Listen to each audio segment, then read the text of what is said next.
Hello दोस्तों, हमारा नाम हिमांशु ब्रह्मणिया है और आपके चैनल का नाम है हिमांशु ब्रह्मणिया स्टडी पॉइंट। तो जैसे आपको पता है, नियमित कक्षाएं हमारी गीतांजलि क्लासेस पर चल रही हैं। तो गीतांजलि क्लासेस पर ज़्यादा से ज़्यादा बच्चों को आप अवेयर कराइए। कहने का तात्पर्य ये है कि जो भी आपके मित्र हैं, दोस्त हैं, तो उनको बताइएगा कि गीतांजलि क्लासेस पर क्लासेस चल रही हैं। नियमित रूप से सारी क्लासेस चल रही हैं। मैथ की भी चलती है, इंग्लिश की भी चलती है और रीजनिंग की भी। ठीक है ना। तो आप ज़्यादा से ज़्यादा अपने जो दोस्त हैं आपके, जो आपके साथ में तैयारी कर रहे थे, तो उन सभी को आप बताइए कि Geetanjali classes application Google play store से डाउनलोड करना है और वहाँ पर नियमित कक्षाएं चल रही हैं। ठीक है। तो आज कॉन्स्टिट्यूशन का अगला वीडियो है। ठीक है ना। हम 13 तक पढ़ चुके थे, अनुच्छेद 13 तक, अर्थात जो मूल अधिकार हैं भाग 3 के, जिसमें 27 अनुच्छेद हैं, उनमें से हमने 13 तक पढ़ लिए थे। एक और है, उसको भी आप लिख लीजिएगा, 13(3), अनुच्छेद 13(3) है ना। उसमें विधि के बारे में बताया गया है ना, कि विधि में संशोधन कैसे किया जा सकता है, उसके बारे में उसमें प्रावधान दिया गया है। इसको भी आप नोट करके लिख लीजिएगा। वो ज़्यादा महत्वपूर्ण नहीं था, इसलिए हमने उसमें नहीं बताया आपको, लेकिन फिर भी स्किप नहीं करते हैं। उसको लिख लीजिएगा हेडिंग बनाकर, अनुच्छेद 13(3). उसमें क्या बताया गया है कि विधि का संशोधन किस प्रकार से किया जा सकता है और कैसे हो सकता है। ठीक है, आइएगा स्टार्ट करते हैं। देखिएगा, भारतीय संविधान का मार्गना किसको कहा जाता है, तो मूल अधिकार को कहा जाता है। यह प्रश्न कई बार पूछा गया है। या दूसरा नाम इसको क्या कहते हैं, अधिकार पत्र। आपसे पूछा जाएगा कि वास्तव में संविधान का अधिकार पत्र किसको कहा जाता है, तो वास्तव में मूल अधिकारों को कहा जाता है। इनको मूल अधिकारों को। चलिएगा अगला पॉइंट देखिएगा, बहुत ही इंपॉर्टेंट है, मोस्ट इंपॉर्टेंट कर रहे हैं इसको हम। ठीक है, क्योंकि पूछा जाता है। यानी कि मूल संविधान, यानी कि जब संविधान का निर्माण हुआ, पहला यानी कि प्रारंभिक संविधान बोल सकता है, या पहला संविधान बोल सकता है, या मूल संविधान बोल सकता है, किसी भी शब्दावली का वह प्रयोग कर सकता है। तो मूल संविधान में, है ना, मूल संविधान में 7 प्रकार के मूल अधिकारों की बात की गई थी, लेकिन वर्तमान में अब जो मूल अधिकार है हमारे, वो 6 प्रकार के हैं। क्यों, उसको समझिएगा। क्योंकि वर्तमान में कितने हैं, 6 हैं। क्योंकि संपत्ति के अधिकार को 44वें संविधान संशोधन 1978 द्वारा क्या कर दिया गया, उसको भाग 12 में अलग स्थान दे दिया गया। और किस अनुच्छेद के तहत, अनुच्छेद 300 क के तहत, अनुच्छेद 300 क के तहत उसको क्या दिया गया, एक नया स्थान दे दिया गया, है ना। आ रही है बात समझ में। भाग 12 में है, किसमें, भाग 12 में। पॉइंट क्लियर है, बात समझ में आ रही है। ठीक है, तो उसको समझिएगा आप पूरी तरह से कि संपत्ति के अधिकार को 44वें संविधान संशोधन द्वारा 1978 में किसमें, एक अलग भाग में, भाग 12 में रख दिया गया, है ना। और किस अनुच्छेद के तहत, अनुच्छेद क के तहत रख दिया गया, 300 क के तहत। आइएगा देखिएगा, जो 6 मूल अधिकार हैं वह कौन कौन से हैं, एक बार चर्चा कर लेते हैं। समानता का अधिकार, जो अनुच्छेद 14 से 18 तक है। स्वतंत्रता का अधिकार, जो अनुच्छेद 19 से 22 तक है। ठीक है। तीसरा, शोषण के विरुद्ध अधिकार, जो 23 से 24 तक है। ठीक है, 23 व 24।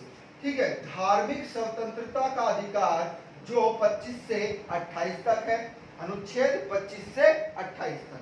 संस्कृति व शिक्षा संबंधी अधिकार 29 से 30 तक है, यानी 29-30 में संस्कृति व शिक्षा से संबंधित आपको मूल अधिकार दिए गए हैं। स्वैधानिक उपचारों का अधिकार, है ना, स्वैधानिक उपचारों का अधिकार, अनुच्छेद 32, है ना। ये डॉक्टर भीमराव अंबेडकर जी ने इसको क्या कहा है, आप थोड़ा कमेंट करके हमें बताइएगा, क्योंकि अनुच्छेद 32 को डॉक्टर भीमराव अंबेडकर जी ने एक संज्ञा दी है ना, तो वह आपको कमेंट में बताना है। आइए देखिएगा, अनुच्छेद 14। अनुच्छेद 14 क्या कहता है, बिल्कुल ध्यान समझिएगा, कि सभी व्यक्तियों को विधि के समक्ष समता, विधि के समक्ष क्षमता, एक शब्दावली तो ये बनी, एवं विधि का समान संरक्षण प्रदान करता है।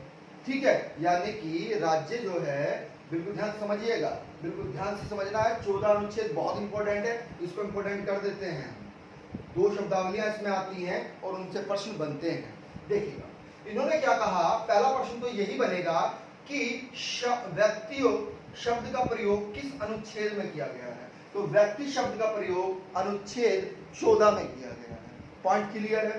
दूसरा पॉइंट, अब आपसे यह पूछा जाता है कि वास्तव में जो विधि के समान क्षमता है वह कहां से लिया गया है। तो ब्रिटेन से लिया गया है। कहां से?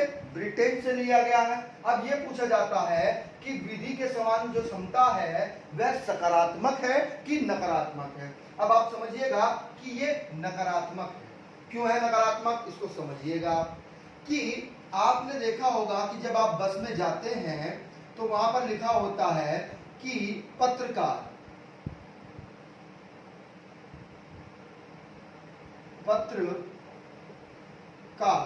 ठीक है, पत्रकार या फिर वरिष्ठ नागरिक, या फिर लिखा होता है महिला के लिए सीट निश्चित है। मेट्रो में भी आप जाते हैं दिल्ली में तो क्या होता है कि महिलाओं के लिए एक अलग से सीट रहती है, पत्रकार के लिए एक अलग से सीट रहती है ना। जो आपके वरिष्ठ नागरिक होते हैं, बुजुर्ग लोग होते हैं, उनके लिए अलग सीट रहती है। तो वास्तव में कहां पर विधि के समान क्षमता मिल रही है? कहीं भी नहीं मिल रही, नहीं मिलती है। क्लियर है? लाइन लग रही है ना। अभी जब नोटबंदी हुई थी तो क्या महिलाओं की अलग लाइन लग रही थी, है ना?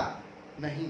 बैंक में आप जाते हैं, बैंक में क्या होता है, महिलाओं को पहले ही दे देते हैं कि भैया महिला। तो कहां पर क्षमता है? कहीं पर भी क्षमता नहीं है। Clear point? तो ये एक नकारात्मक है। Clear point? दूसरा पॉइंट समझिएगा, विधियों का समान संरक्षण अमेरिका से लिया गया है। किससे लिया गया है? अमेरिका से लिया गया है। और यह वास्तव में सकारात्मक है। प्रश्न पूछा जाता है कि विधि के समान संरक्षण जो है वह सकारात्मक है कि नकारात्मक है। तो यह है सकारात्मक है। लेकिन विधि के समक्ष क्षमता जो है वह नकारात्मक है। अभी हमने बताया आपको, है ना, कि महिलाओं के लिए अलग रूल्स बना रखे हैं, मतलब सोच बनाई है। रूल सबके लिए समान है लेकिन नकारात्मक है ये। ठीक है, ये सकारात्मक कैसे है इसको समझिएगा कि चाहे कोई गरीब हो, चाहे कोई अमीर हो, चाहे कोई आपका राष्ट्रपति हो, प्रधानमंत्री हो या आम नागरिक हो, यानी कि नियम जो है वो सबके लिए बराबर है। तो ये एक सकारात्मक है। पॉइंट क्लियर है? यानी कि कोई अगर प्रधानमंत्री भी क्या कोई दोषी पाए जाते हैं तो उन पर भी कार्रवाई की होगी, और जो आम नागरिक है उस पर भी कार्रवाई होगी। तो ये क्या है वास्तव में? ये सकारात्मक है। अब आपसे पूछा जाता है, बहुत ही इंपॉर्टेंट फैक्ट है कि वास्तव में जो विधि के समान संरक्षण था यह जो अमेरिका से लिया गया था, तो अमेरिका के किस संशोधन द्वारा इसको जोड़ा गया था? अमेरिका के संविधान में इसे किस संशोधन द्वारा जोड़ा गया था? तो अमेरिका के 14वें संविधान संशोधन द्वारा इसे अमेरिका के संविधान में जोड़ा गया। पॉइंट क्लियर है? बात समझ में आ रही है? चलिए अगला सवाल। अब व्यक्तियों का मतलब क्या है इसको समझिएगा। व्यक्ति शब्द जो है वह किस किस पर लागू होगा? यानी कि नागरिकों पर, अनागरिकों पर, विधि व्यक्तियों पर, कंपनियों पर, और जितने भी आपके निगम हैं उन सब पर यह अनुच्छेद 14 लागू होगा। पॉइंट क्लियर है? व्यक्ति शब्द का प्रयोग, है ना, किसके संदर्भ में है? नागरिकों के, अनागरिकों के, विधिक व्यक्तियों के, कंपनियों के और निगमों के। जितने भी निगम है ना, जितनी भी कंपनियां हैं उन पर लागू होगा। अब प्रश्न ये बनता है कि जो प्रोफेसर थे डायसी, प्रोफेसर डायसी, इसको अंडरलाइन करके लिखना है, उन्होंने अनुच्छेद 14 को क्या संज्ञा दिया है? तो इन्होंने ये कहा है कि विधि के शासन के समरूप है। यानी कि जो अनुच्छेद 14 है वह विधि के शासन के क्या है? समरूप है ना। किसने बताया? डायसी, जो प्रोफेसर डायसी हैं उन्होंने ये बताया है। आइएगा, अनुच्छेद 14 में ही एक न्यायमूर्ति थे हमारे, यानी कि जज थे, जिनका नाम क्या था, पतंजलि शास्त्री। पतंजलि शास्त्री, उन्होंने वास्तव में अनुच्छेद 14 को क्या संज्ञा दिया है, उप सिद्धांत का संज्ञा दिया है। किसकी, उप सिद्धांत की संज्ञा दी है, किसको, अनुच्छेद 14 को। अब यहां से एक प्रश्न और बनता है, प्रश्न यह बनता है कि नार्स्किग, है ना, नार्स्किग न्याय का सिद्धांत किसके अंतर्निहित है, कर लीजिएगा ऊपर, किसके अंतर्निहित है, तो अनुच्छेद 14 के अंतर्निहित है। ये बहुत इंपॉर्टेंट फैक्ट है कि नार्स्किग, है ना, न्याय का सिद्धांत किसके अंतर्गत आता है, तो वास्तव में अनुच्छेद 14 के अंतर्गत आता है। ठीक है, अगला देखिएगा, बहुत इंपॉर्टेंट फैक्ट है, मिनर्वा मिल्स बनाम भारत संघवाद। ये वाद किस संदर्भ में आता है, तो अनुच्छेद 14 के संदर्भ में आता है। इसमें क्या कहा गया, बिल्कुल ध्यान से समझिएगा, कि विधि के शासन को संविधान का आधारभूत ढांचा घोषित किया गया। प्रश्न ये बनेगा कि वास्तव में किस वाद के तहत विधि के शासन को संविधान का आधारभूत ढांचा घोषित किया गया, तो मिनर्वा मिल्स बनाम भारत संघवाद में अनुच्छेद 14 को विधि के शासन को संविधान का आधारभूत ढांचा घोषित किया गया। चलिए आगे चलते हैं। इसी में अनुच्छेद 14 में ही क्या बात कही गई है, समझिएगा, कि वर्ग विभेद निषेध करता है। यानी कि अनुच्छेद में यह कहा गया है कि वर्ग के आधार पर आप भेदभाव नहीं कर सकते, लेकिन वर्गीकरण की अनुमति देता है। लेकिन वर्गीकरण आप कर सकते हैं, भेदभाव में निषेध करता है, यानी कि भेदभाव नहीं कर सकते हैं, लेकिन आप वर्गीकरण इसका कर सकते हैं। ठीक है, क्लियर है पॉइंट। ये किस वाद में कहा गया था, बहुत इंपॉर्टेंट है, यह है यह है ये रोयप्पा बनाम तमिलनाडु राज्य। रोयप्पा बनाम तमिलनाडु राज्य में ये चीज कही गई थी। क्या कही गई थी, अब समझिएगा, ये लाइन बहुत इंपॉर्टेंट है, कि समता व स्वेच्छाचारिता एक दूसरे के कट्टर शत्रु होते हैं। समता व स्वेच्छाचारिता एक दूसरे के क्या होते हैं, कट्टर शत्रु होते हैं। ये किस वाद में कहा गया है, ये रोयप्पा बनाम तमिलनाडु राज्य वाद में कहा गया है।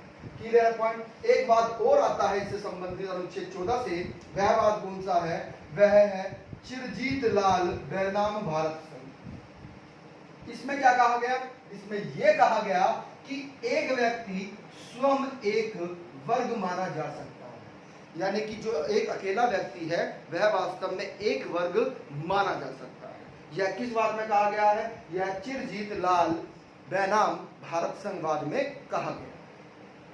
अनुच्छेद 15 देखिएगा, अनुच्छेद 15(1) में क्या कहा गया है, बिल्कुल ध्यान समझिएगा, कि केवल, आपसे पूछा जाएगा कि किस अनुच्छेद में केवल शब्द का प्रयोग किया गया है, तो वास्तव में अनुच्छेद 15(1) में इसका प्रयोग किया गया है, केवल शब्द का प्रयोग किया गया है। किसका, केवल शब्द का। जैसे अनुच्छेद 14 में व्यक्ति शब्द का प्रयोग किया गया है, ऐसे अनुच्छेद 15(1) में किसका प्रयोग किया गया है, केवल शब्द का प्रयोग किया गया है। ठीक है, केवल धर्म, मूलवंश, जाति, लिंग, जन्म स्थान तथा, है ना, इनमें से किसी आधार पर नागरिक के मध्य विभेद करने से राज्यों को रोकता है। अर्थात कहने का तात्पर्य यह है कि, बिल्कुल ध्यान सुनना है, हमारे शब्दों में सुनिएगा क्या कहता है, कि धर्म, मूलवंश, जाति, लिंग व जन्म स्थान, है ना, इनके आधार पर आप नागरिकों में भेदभाव नहीं कर सकते, है ना। पॉइंट क्लियर है, कोई भी भेदभाव नहीं होगा। ये प्रावधान किसके तहत है, अनुच्छेद 15(1) के तहत। अब अनुच्छेद 15(2) क्या कहता है, यह कहता है कि धर्म, मूलवंश, जाति, लिंग, जन्म स्थान तथा इसमें से, इसको समझिएगा, 15 का एक फैक्ट और रह गया। ये भी प्रश्न पूछा जाता है कथन निष्कर्ष में, कि भाषा और निवास के स्थान के आधार पर आप भेदभाव कर सकते हैं, यानी कि उनको बांट सकते हैं, विभेद उनका कर सकते हैं। किसके आधार पर, भाषा, निवास स्थान के आधार पर। दो शब्द हैं, भाषा और निवास स्थान के आधार पर उनका आप विभेद कर सकते हैं, अन्य उनको बांट सकते हैं, है ना। ये भी अनुच्छेद 15(1) के तहत है।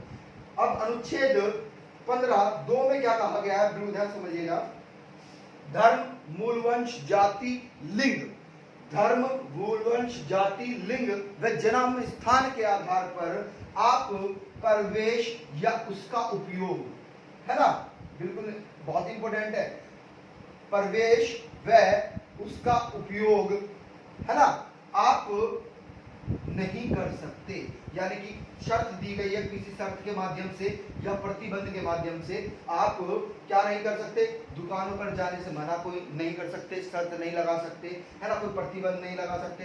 सार्वजनिक स्थान जो है हमारे, उन पर, हॉस्पिटल पर, भोजनालय, है ना, मनोरंजन के स्थान जो है आपके, वहां पर आप कोई भी शर्त और प्रतिबंध नहीं लगा सकते। किसके आधार पर? धर्म मूल वंश जाति लिंग व जन्म स्थान के आधार पर। यानी कि वहां पर आप प्रवेश कर सकते हैं, है ना, उनका उपयोग आप कर सकते हैं, कोई भी आप वहां पर शर्त या प्रतिबंध नहीं लगा सकते। पॉइंट क्लियर है? यह प्रावधान किसके तहत है? अनुच्छेद 15(2) के तहत है।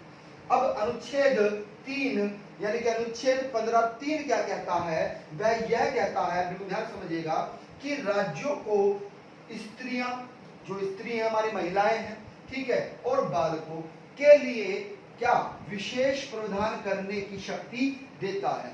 क्यों? क्योंकि महिलाओं का भी विकास होना चाहिए, क्योंकि महिलाएं बहुत जरूरी है कि उनका विकास हो जाए।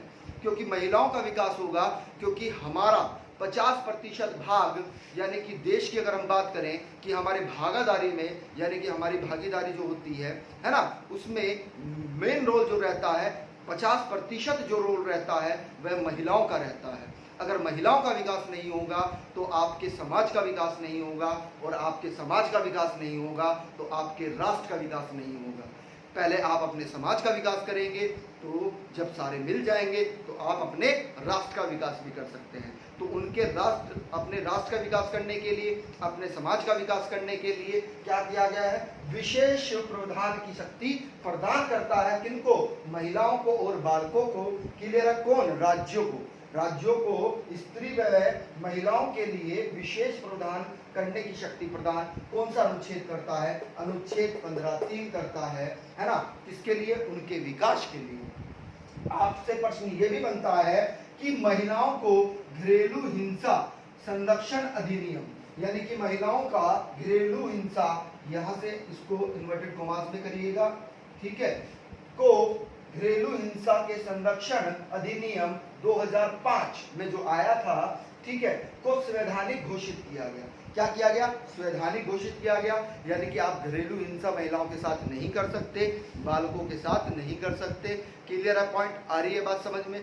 यानी कि अब बहुत ही इंपॉर्टेंट फैक्ट बनने वाला है इससे ही, कि आपसे अगर पूछा जाए कि जो महिलाओं का सहायता समूह केंद्र चलता है, या महिला आयोग बना है, या महिला परिषद बना है, वह किसके तहत बना है? तो भाई साहब बहुत इंपॉर्टेंट है, उसका प्रावधान कौन देता है? तो उसका प्रावधान अनुच्छेद 15(3) देता है। क्योंकि राज्यों को एक निर्देश दिया गया है, एक बताए गए, उन्हें एक शक्ति दी गई है कि आप स्त्री और बालकों के लिए एक विशेष प्रावधान बना सकते हैं। क्लियर है पॉइंट? तो उनके विकास के लिए सहायता समूह केंद्र बनाए जाते हैं, है ना, महिला सहायता समूह केंद्र बनाए जाते हैं, महिला आयोग बनाया जाता है। ठीक है, आ रही है बात समझ में? उनके विकास के लिए।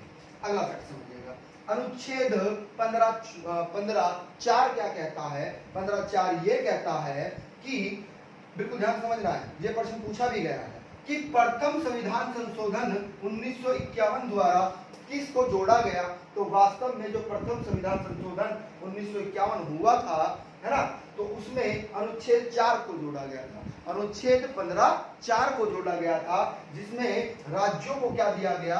राज्यों को विशेष उपबंध दिए गए। विशेष उपबंध क्या दिए गए? अब समझिएगा बिल्कुल ध्यान से। जो भी सामाजिक व शैक्षणिक दृष्टि से पिछड़े हुए नागरिक हैं, वह अनुसूचित जाति व अनुसूचित जनजाति, यानी कि SC और ST के लिए शैक्षण संस्थानों में आरक्षण की बात की गई। किसकी बात? आरक्षण की बात की गई है। क्लियर है? किसके लिए? जो सामाजिक व शैक्षणिक स्तर पर क्या है? पिछड़े हुए हैं, और अनुसूचित जाति और जनजाति, है ना, के जो व्यक्ति हैं, उन्हें शैक्षणिक संस्थानों में क्या दिया जाएगा? आरक्षण दिया जाएगा। क्लियर है पॉइंट? आ रही है बात समझ में? क्लियर है पॉइंट? चलिएगा शैक्षणिक संस्थानों में बात की गई है। अब प्रवेश से संबंधित अलग प्रावधान है, उसको समझिएगा। अनुच्छेद 15(5) में क्या कहा गया है? ये संशोधन किसके तहत हुआ? ये बिल्कुल ध्यान से समझना है। जो 93वां संविधान संशोधन था, जो 2005 में हुआ था, 93वां संविधान संशोधन द्वारा किसको जोड़ा गया? अनुच्छेद 15(5) को जोड़ा गया। और इसमें क्या कहा गया? जितने भी निजी अर्थात प्राइवेट, है ना, निजी शैक्षणिक संस्थान है, उसमें प्रवेश के संबंध में यह अनुच्छेद है। अर्थात कहने का तात्पर्य यह है कि जो अनुसूचित जाति व अनुसूचित जनजाति है, उनको आरक्षण दिया जाएगा। किस संदर्भ में? प्रवेश के संबंध में।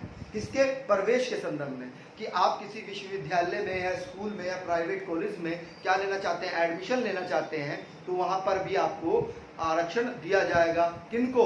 जो अनुसूचित जाति और अनुसूचित जनजाति वर्ग के व्यक्ति हैं, बच्चे हैं, उनको प्रवेश दिया जाएगा। किस आधार पर? आरक्षण के आधार पर उनको आरक्षण दिया जाएगा। तो ये प्रावधान अनुच्छेद 15 के तहत है। अब इसी के तहत समझिएगा होता क्या है कि इस अधिनियम को दूसरा नाम दे दिया गया है। जो 93वां संविधान संशोधन था, जो 2005 में हुआ था, इसे अन्य किस नाम से जाना जाता है?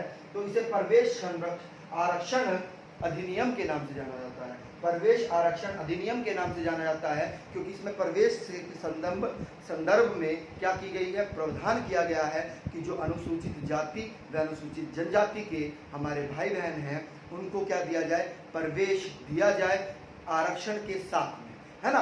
जो मेरिट लगती है तो उसमें क्या दिया जाए? उनको आरक्षण दिया जाए, ताकि वह भी पढ़ सके और मुख्य धारा में आगे बढ़ सके, देश की मुख्य धारा में आगे बढ़ सके। ठीक है, तो अशोक ठाकुर बैनाम भारत संघवाद में इसको दिया गया, है ना। आ रही है बात समझ में? ये संशोधन किसके तहत किया गया? किस वाद के तहत किया गया? तो अशोक ठाकुर बैनाम भारत संघवाद के तहत ये संशोधन किया गया। ठीक है, चलिए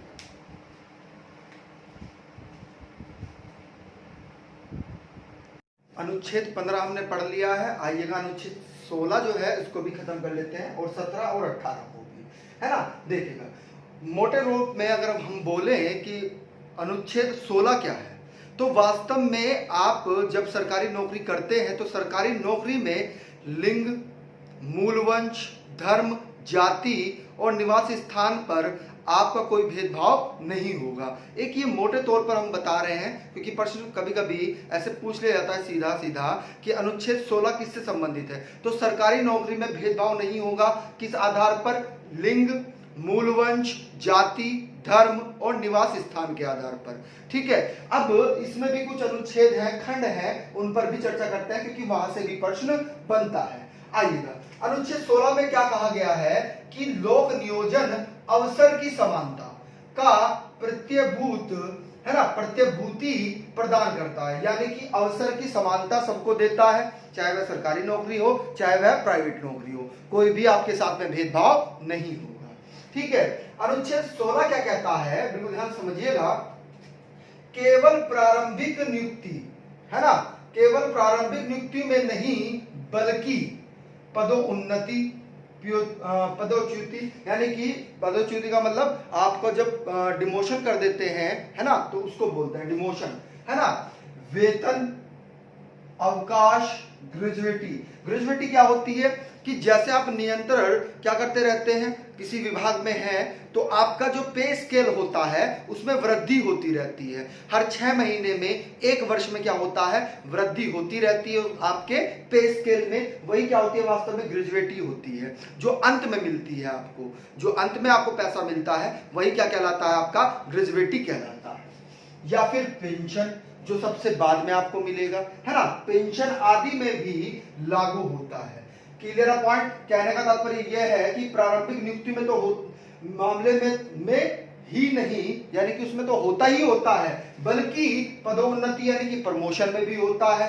पदोच्युति यानी कि जब आपका प्रमोशन होने के बाद में कभी कभी क्या होता है? डिमोशन हो जाता है, तो उसमें भी, है ना, वेतन में भी, अब के अवकाश में भी, कि किसी को ज्यादा अवकाश दिया जा रहा है, किसी को कम अवकाश दिया जा रहा है, नहीं, समान होगा सबके लिए। ग्रेजुएटी और पेंशन इन आदि पर भी क्या होता है, लागू होता है। पॉइंट क्लियर है, बात समझ में आ रही है।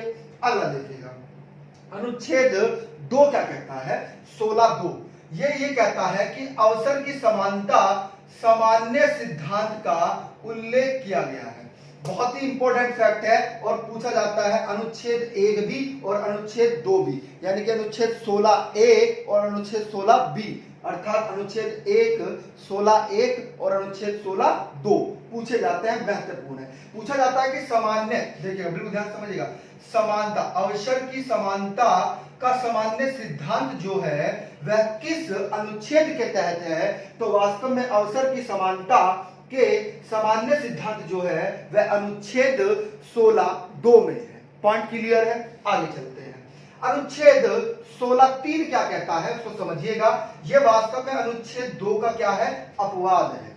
अनुच्छेद 16(2) का क्या है, अपवाद है, क्योंकि संसद ने क्या किया, संसद ने लोक नियोजन, है ना, लोक नियोजन, है ना, एक अधिनियम पारित किया था। किसके संदर्भ में, यानी कि निवास संबंधी अपेक्षाएं के संदर्भ में संसद ने लोक नियोजन अधिनियम पारित किया था और वास्तव में इसको समाप्त कर दिया था। क्या कर दिया था, समाप्त। किसको समाप्त कर दिया था, निवास संबंधी अपेक्षाएं, कि भैया आप किसी विशेष राज्य के हैं, है ना, तो नहीं, ऐसा कुछ नहीं है। सबके लिए क्या है, अवसर समान है, सबके लिए एक अवसर क्या है, समान है। यानी कि निवास संबंधी अपेक्षाएं पहले थी, लेकिन किस अधिनियम के तहत खत्म कर दी गई, लोक नियोजन अधिनियम के तहत वे अपेक्षाएं जो थी किससे संबंधित, निवास से संबंधित, वह समाप्त कर दी गई। इसी में क्या कहा गया है, लोक नियोजन अधिनियम में ही, कि किसी व्यक्ति को इस आधार पर निर्योग्य नहीं माना जाएगा कि वह किसी विशेष, है ना, का निवासी है। ऐसा कुछ नहीं होगा कि भैया आप कहीं झारखंडी है तो आपको वो जॉब नहीं मिलेगा, ऐसा कुछ नहीं है। ठीक है, इसको समाप्त कर दिया गया था। इसी के तहत क्या किया गया कि जो पिछड़ेपन के कारण लागू नहीं किया गया, यानी कि इसी अधिनियम के तहत होता क्या है, बिल्कुल ध्यान समझिएगा, कि पिछड़ेपन के आधार पर, बिल्कुल ध्यान से समझना है, कि पिछड़ेपन के आधार पर जिनको, देखिएगा होता क्या है उसको समझिएगा थोड़ा सा। पहले होता क्या है, थोड़ी सी पृष्ठभूमि आपको बता देते हैं कि होता क्या है, कि पहले ये कहा गया, इसको आप नोट करके लिखिएगा, थोड़ी पृष्ठभूमि को समझिएगा, इस फैक्ट से पहले आप नोट करके लिखिएगा, है ना। होता क्या है कि पिछड़े जो वर्ग थे, पिछड़े वर्गों के लिए जिनका प्रतिनिधित्व राज्य की सेवा में पर्याप्त नहीं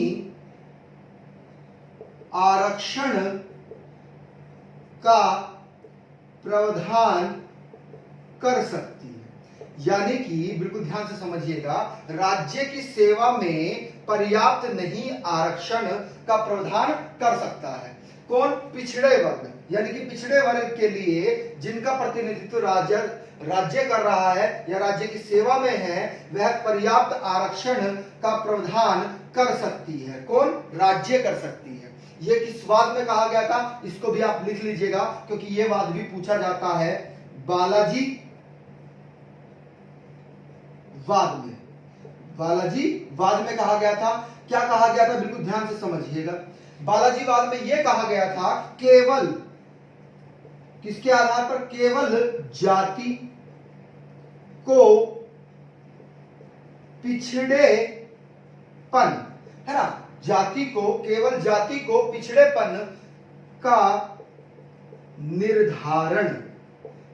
निर्धारण मानने से इनकार कर दिया। पॉइंट क्लियर है, बात समझ में आ रही है। यानी कि पिछड़े वर्ग के लिए जिनका प्रतिनिधित्व राज्य की सेवा में किया जा रहा है और वह उसके लिए पर्याप्त आरक्षण का प्रावधान कर सकती है। पॉइंट क्लियर है, यहां पर लिखा है पर्याप्त नहीं, पॉइंट क्लियर है, पर्याप्त नहीं आरक्षण का प्रावधान कर सकती है। बल इसी वाद के तहत क्या हुआ कि बालाजी वाद आता है, तो उन्होंने क्या कहा कि केवल जाति को पिछड़ेपन का निर्धारण मानने से इनकार कर दिया। उन्होंने क्या कहा, बिल्कुल ध्यान से समझिएगा, बिल्कुल ध्यान से समझना है इसको, कि होता क्या है वास्तव में कि, एक मिनट होल्ड करिएगा,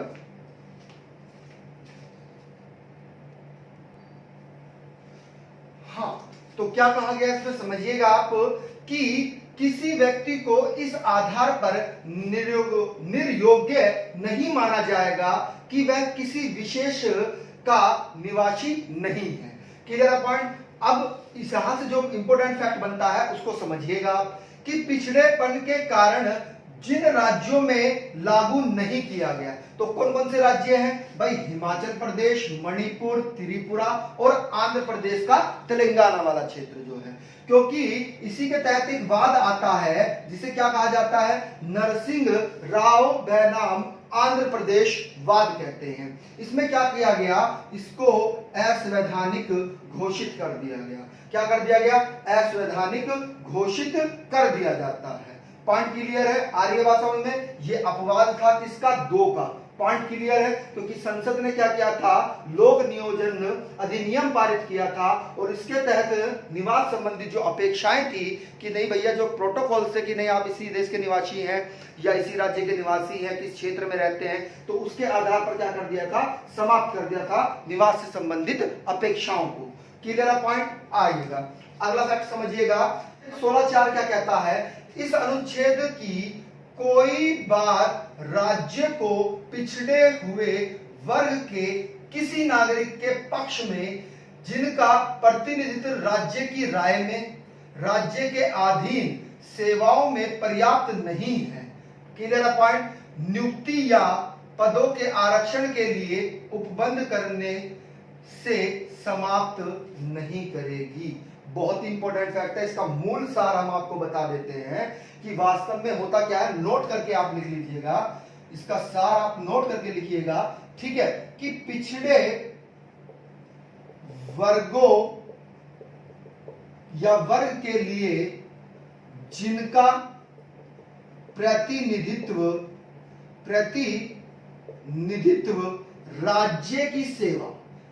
राज्य की सेवा में, पॉइंट क्लियर है, इसको अंडरलाइन करिएगा, राज्य की सेवा में पर्याप्त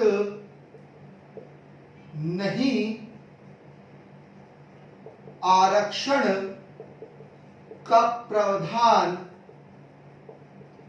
कर सकती है। यानी कि राज्य को एक शक्ति दे दी गई कि राज्य सेवा में, अर्थात आप सरकारी नौकरी करना चाहते हैं तो उसमें आप आरक्षण का प्रावधान कर सकते हैं, है ना, यानी कि पर्याप्त नहीं कर सकते, पर है ना, पर्याप्त का मतलब अब समझिएगा इसको आगे कि होता क्या है।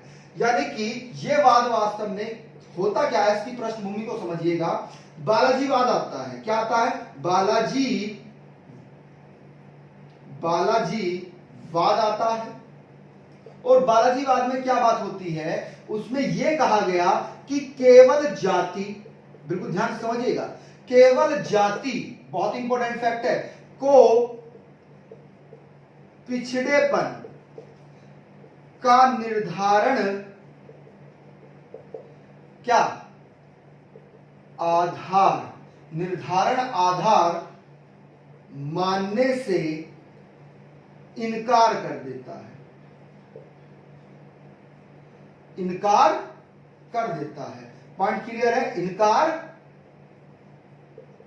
कर दिया, पॉइंट क्लियर है, इनकार कर दिया, इसको अंडरलाइन करिएगा, बहुत ही इंपॉर्टेंट फैक्ट है। अब होता क्या है, जब बालाजी वाद में तो क्या किया कि जाति के आधार पर पिछड़ेपन का निर्धारण करने पर उन्होंने आधार को क्या कर दिया, इनकार कर दिया, ठीक है, यानी कि केवल जाति को पिछड़ेपन का निर्धारण आधार मानने से क्या कर दिया है, इनकार कर दिया है। तो होता क्या है, एक मंडल आयोग बनता है, मंडल आयोग वाद या मामला बोलेगा वो आपको, बहुत ही इंपॉर्टेंट है, पूछा जाता है कि मंडल आयोगवाद में क्या कहा गया कि पिछड़े वर्ग का निर्धारण जाति के आधार पर राज्य कर सकती है। लेकिन बालाजीवाद में क्या कहा गया कि वास्तव में आप किसके जाति के आधार पर पिछड़ेपन का निर्धारण मानने से इनकार कर देती है कि आप जाति के आधार पर पिछड़ापन नहीं घोषित कर सकते या उसे अलग वर्ग में नहीं रख सकते। लेकिन मंडल आयोगवाद में क्या कहा गया कि पिछड़े वर्ग का निर्धारण जाति के आधार पर किया जा सकता है। बहुत इंपॉर्टेंट फैक्ट है। अब देखिएगा एक चीज और समझिएगा कि सिर्फ आर्थिक आधार पर क्या पिछड़े वर्ग निर्धारण की कसौटी नहीं हो सकती।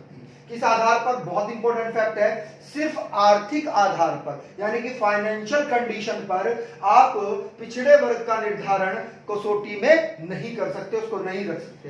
किस रूप में रख सकते हैं? उसे आप सामाजिक और शैक्षणिक रूप में रख सकते हैं। किसमें? सामाजिक और शैक्षणिक रूप में उसको रख सकते हैं, जबकि आर्थिक आधार पर आप पिछड़े वर्ग का निर्धारण नहीं कर सकते।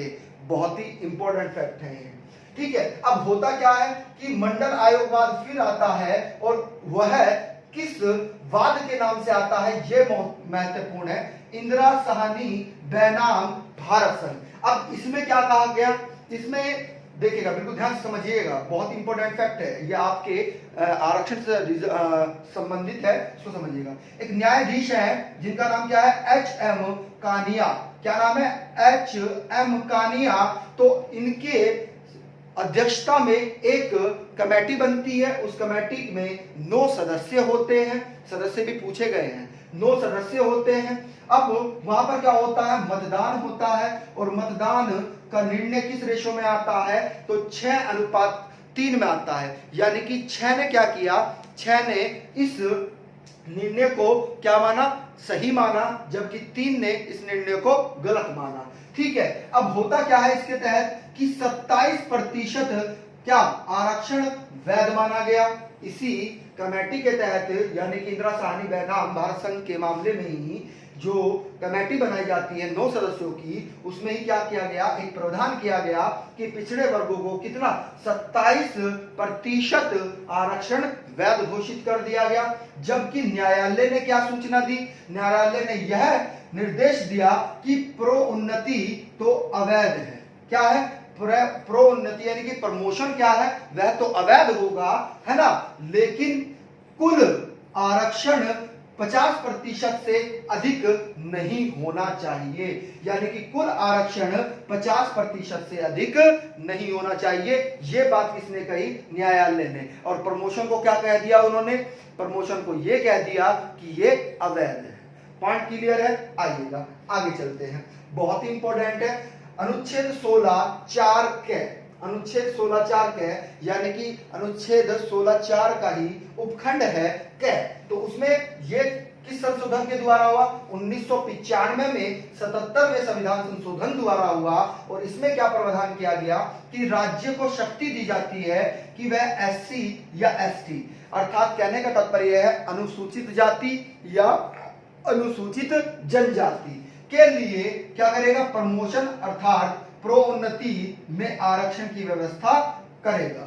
पॉइंट क्लियर है? अब इसी के तहत होता क्या है कि इंदिरा साहनी प्रकरण में, अभी आपने पढ़ा इंदिरा साहनी बैनाम भारत संघ प्रकरण में न्यायालय ने निर्णय के प्रभाव को समाप्त करने के लिए यह प्रावधान आया था। इंदिरा साहनी प्रकरण में न्यायालय के निर्णय के प्रभाव को, इस प्रभाव को, निर्णय के प्रभाव को यानी कि पदोन्नति अवैध है और आरक्षण 50% से अधिक नहीं होना चाहिए, इसको समाप्त करने के लिए यह क्या होता है? आता है। कौन सा? इंदिरा साहनी प्रकरण। और संशोधन किसके द्वारा? 77वें संविधान संशोधन द्वारा किया जाता है। अगला देखिएगा अनुच्छेद 16(4) इसमें क्या होता है कि ये 81वें संविधान संशोधन द्वारा किया जाता है। और इसमें बहुत ही इंपॉर्टेंट फैक्ट है क्योंकि ये नियम पूछा गया है कि सेवाओं में आरक्षण अग्रनयन के नियम को मान्यता प्रदान किया गया। अब ये अग्रनयन क्या नियम क्या है? भैया जब आपकी वैकेंसी निकलती है तो जो पहले ज्वाइनिंग कर लेगा तो वह क्या होगा, सीनियर होता है। सपोज दैट किसी ने आज 8 तारीख है तो 8 तारीख में किसी की ज्वाइनिंग होनी है, कई सारे व्यक्तियों की ज्वाइनिंग होनी है। अब उसी विभाग के अंतर्गत है ना होगा क्या कि किसने 10 बजे अगर ज्वाइनिंग की तो वह क्या होगा, बिल्कुल सीनियर होगा। और जो 10:05 पर ज्वाइनिंग कर रहा है वह उसका जूनियर होगा, और 10:20 पर कर रहा है वह उसका भी जूनियर होगा। यानी कि जो पहले ज्वाइनिंग कर लेगा तो वह क्या हो जाएगा, सीनियर हो जाएगा। वह यही नियम है। पॉइंट क्लियर है? तो आपकी जब ज्वाइनिंग होगी तो कोशिश यही करिएगा कि 10 बजे ऑफिस खुलेगा, आप ज्वाइनिंग कर लें, है ना। तो आपको सीनियरिटी मिल जाएगी। क्या मिल जाएगी? सीनियरिटी मिल जाएगी। ठीक है, चलेगा। अगला फैक्ट समझिएगा कि इसमें क्या कहा गया कि बकाया, यानी कि सपोज दैट होता क्या है कि जब भाई पिछड़े वर्ग में रख दिया गया है ना। अब होता क्या है, या किसी वर्ग में, पिछड़ा नहीं किसी भी वर्ग में, एससी हो चाहे एसटी हो, है ना। अब किसी भी वर्ग में उसको रख दिया गया है ना। अब वैकेंसी निकली वहां पर, सपोज दैट 50 वैकेंसी निकलती हैं। अब 50 वैकेंसी पूरी नहीं हो पाती है ना। 50 वैकेंसी पूरी नहीं हो पाती हैं, बीसी जो अभ्यर्थी हैं वह सिलेक्ट हो पाते हैं और 30 बच जाती है। तो होगा क्या इस प्रावधान में, तो उसे बिल्कुल यही फैक्ट है ये, है ना। तो बकाया आरक्षित स्थानों को एक अलग वर्ग माना जाएगा। यानी कि जो 30 वैकेंसी खाली रह गई हैं वो क्या होगा, वह एक अलग ही वर्ग माना जाएगा। पॉइंट क्लियर है? और 50% आरक्षण की अधिकतम सीमा का उल्लंघन नहीं माना जाएगा, क्योंकि यहां पर आरक्षण की अधिकतम सीमा कितनी, 50 की मना कर दी थी। लेकिन क्या हुआ, निर्णय आया तो उन्होंने क्या किया, न्यायालय के निर्णय को समाप्त कर दिया। किसके? इंदिरा साहनी प्रकरण के द्वारा। अब इसी के तहत होता क्या है वास्तव में कि 50% आरक्षण की अधिकतम सीमा का उल्लंघन नहीं माना जाएगा। यानी कि 50% की सीमा से उसको बढ़ाया भी जा सकता है, उस वर्ग को 50% की सीमा से बढ़ाया भी जा सकता है, वह उल्लंघन नहीं माना जाएगा। अगला फैक्ट समझिएगा, अनुच्छेद 16(5) क्या कहता है।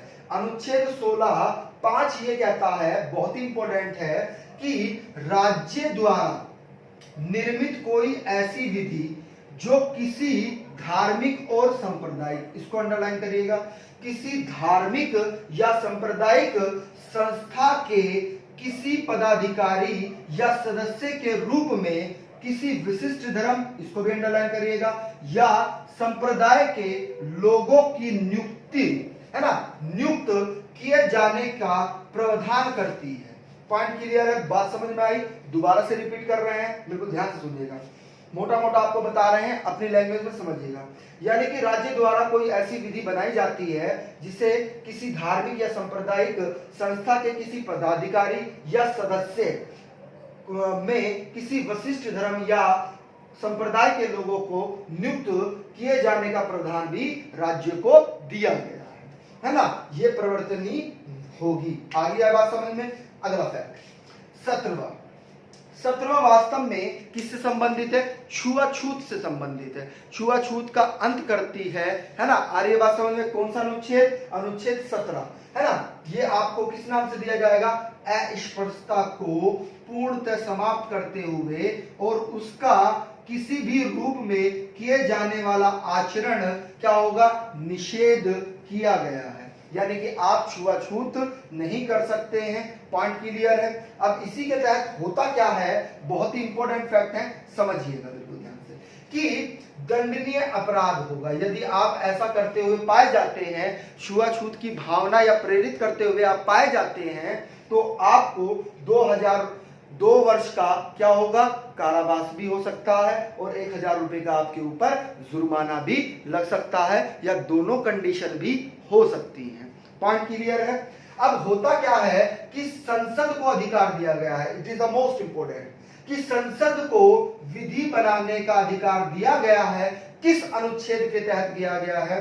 तो अनुच्छेद 35 के द्वारा संसद को किस पर?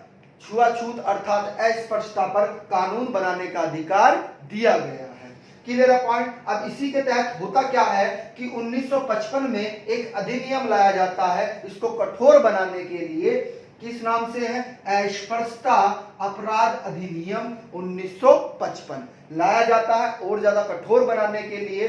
लेकिन होता क्या है कि इतना प्रभाव नहीं दिखाई देता, तो फिर इसका क्या किया जाता है, इसमें संशोधन किया जाता है और संशोधन करके इसका नाम बदल दिया जाता है। और नाम बहुत ही इंपॉर्टेंट है, पूछा जाता है, सिविल अधिकार संरक्षण अधिनियम 1955 है ना, ये इसका नाम कर दिया जाता है। पॉइंट क्लियर है। 1976 में लिख लीजिएगा इसको, 1976 में किया जाता है ना, क्लियर है पॉइंट। अब इसी के तहत होता क्या है, बिल्कुल ध्यान से समझिएगा कि अनुच्छेद 17 के द्वारा ही मूल अधिकार केवल राज्यों के विरुद्ध ही नहीं बल्कि जो प्राइवेट व्यक्ति हैं, है ना, प्राइवेट व्यक्ति है उनके विरुद्ध भी यह उपबंध है। यानी कि प्राइवेट व्यक्ति का मतलब निजी जो व्यक्ति हैं या संस्थान हैं उनके लिए भी ये रूल्स लागू किया जाता है।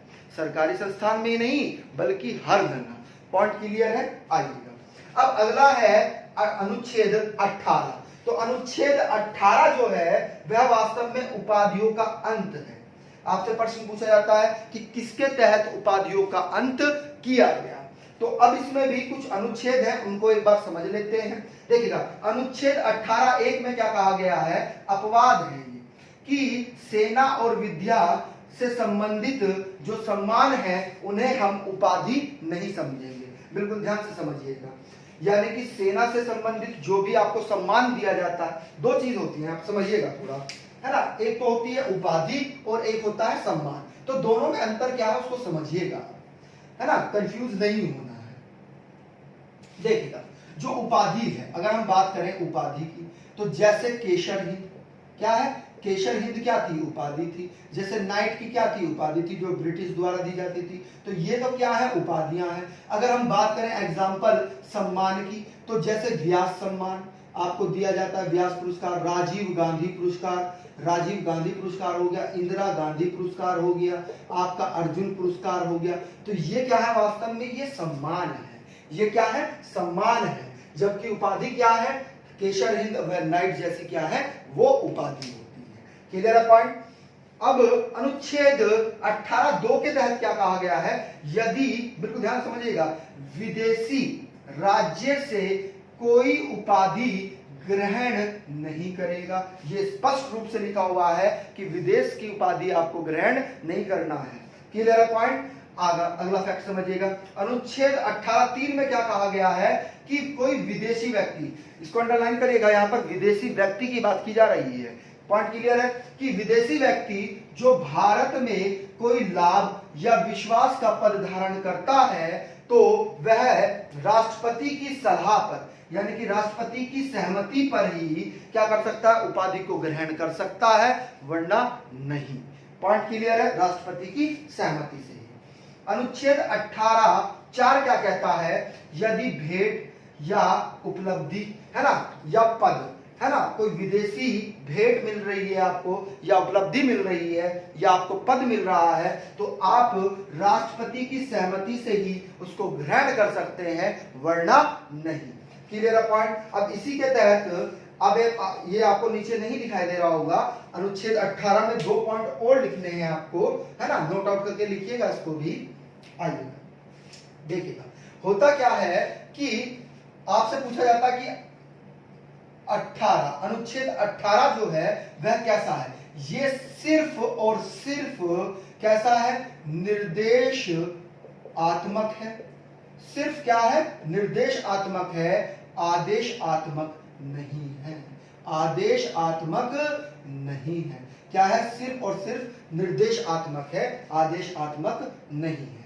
इसी के तहत एक वाद भी है, उसे भी लिख लीजिएगा, बालाजी राघवन बनाम भारत संघ, जो 1996 में आया था।